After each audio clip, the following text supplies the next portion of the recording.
Assalamu alaikum wa rahmatullahi wa barakatuhu. Yan uwa ku daina subscribe kana ku daina alamar ƙararrawa. Da zarar mun saki sabbin shirye-shiryen mu insha Allah mu sanar da ku. Idan bidiyon ya maka da alamar like mun gode. Ba tare na bata lokaci ba mu shiga cikin bidiyon namu.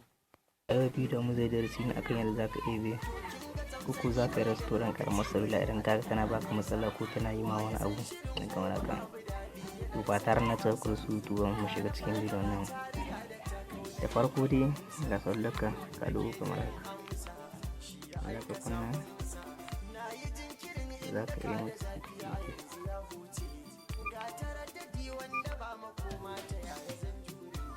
karena itu karena yes karena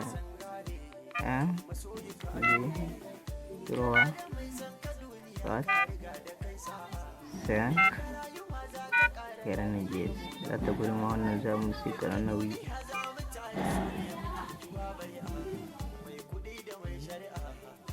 haƙuri bai yi fasiyanti ma'ana ku yi haƙuri ku jira ga tunanin haka daga ta mutu